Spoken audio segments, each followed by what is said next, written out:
ఒక సినీ నటికి షాక్ ఇచ్చారు సైబర్ కేటుగాళ్లు. పల్లెటూరు నుండి పట్టణం వరకు ఎవరిని వదలట్లేదు ఈ సైబర్ నేరగాళ్లు. అపరిచితుల నుంచి వచ్చే కాల్స్ కు, మెసేజెస్ కు, మెయిల్స్ కు స్పందించొద్దని పోలీసులు ఎంత చెప్పినా ఏదో ఒక చోట ప్రజలు సైబర్ కేటుగాళ్ల ఉచ్చులో పడుతూనే ఉన్నారు. ముఖ్యంగా నగదు చెల్లింపుల విషయంలో అప్రమత్తంగా ఉండాలని, సైబర్ మోసాలు పెరిగిపోతున్నాయని వాటి పట్ల అవగాహన కలిగించుకోవడానికి ఎన్ని హెచ్చరికలు చేసినా ఇంకా కొంతమంది సైబర్ కేటుగాళ్ల మాయలో పడుతూనే ఉన్నారు.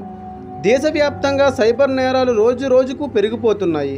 కళ్ళు మూసి తెరిచేలోగా బ్యాంక్ అకౌంట్లో ఉన్న డబ్బు కేటుగాళ్లు ఇట్టే మాయం చేస్తున్నారు.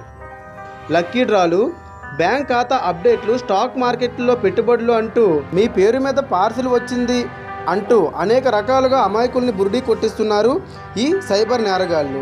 అమాయక ప్రజలే కాదు, సామాన్యులు, విద్యావంతులు, రాజకీయ నాయకులు, నటీనటులు సైతం ఈ ఉచ్చులో పడడం విశేషం. తాజాగా ఓ సినీ నటిని సైబర్ కేటుగాళ్లు బురిడీ కొట్టించారు. ఇలా కూడా మోసం చేయొచ్చా అనే విధంగా మోసం చేశారు. హైదరాబాద్ నగరంలో ఓ ఘటన చోటు చేసుకుంది. సినీ నటి నుండి వేల రూపాయలు సైబర్ కేటుగాళ్లు స్వాహా చేశారు. అప్రమత్తమైన బాధితురాలు పోలీసులను ఆశ్రయించడంతో ఈ మోసం వెలుగులోకి వచ్చింది. హైదరాబాద్ కుందన్బగ్ ప్రాంతంలో ఉన్న సినీ నటి మహిమ నివాసం ఉంటుంది. ఈమె మంచు విష్ణు హీరోగా నటించిన మోసగాళ్ళు సినిమాలో సెకండ్ హీరోయిన్గా చేసింది. అయితే ఈ నెల 6వ తేదీన రంజన్ షాహీ అనే వ్యక్తి నుండి మహిమకు ఫోన్ వచ్చింది. తాను ఓ సినీ నిర్మాతనంటూ అతను పరిచయం చేసుకున్నాడు. అనంతరం కాసేపటి తర్వాత రంజన్ షాహీ పేరు చెప్తూ అనిత అనే మహిళ మహిమకు ఫోన్ చేసింది. తాను cine and TV artist association సింటాలో హెచ్ఆర్ డైరెక్టర్ అంటూ పరిచయం చేసుకుంది. మీరు 50,500 చెల్లిస్తే సింటాలో జీవితకాలం మెంబర్షిప్ను అందిస్తామని మహిమకు అనిత చెప్పుకుంటూ వచ్చింది. తన వృత్తికి సంబంధించిన విషయం కావడంతో వెంటనే ఆమె మాటలు నమ్మిన మహిమ 3 దఫాలుగా నగదు చెల్లించింది. అప్పటికి అనిత ఇంకా నగదు ఇవ్వాలంటూ మరోసారి ఫోన్ చేయడంతో అనుమానం వచ్చిన మహిమ వెంటనే సైబర్ హెల్ప్ లైన్ నెంబర్ 1930కు ఫోన్ చేసింది.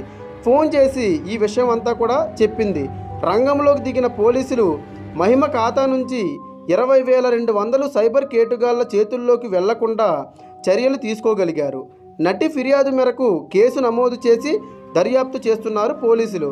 చూశారుగా ఎలా బురిడి కొట్టిస్తున్నారో ఈ సైబర్ నేరగాళ్లు. అందుకే అంతా అప్రమత్తంగా ఉండండి. ఇలాంటి కాల్స్కి నిర్ణయం తీసుకునే ముందు 1కి 10 సార్లు ఆలోచించి ఆ తర్వాత ఆ రంగంలో ఎవరికైనా కాల్ చేసి వారిని కనుక్కొని మీరు నమ్మిన తర్వాతే నిర్ణయం తీసుకోండి.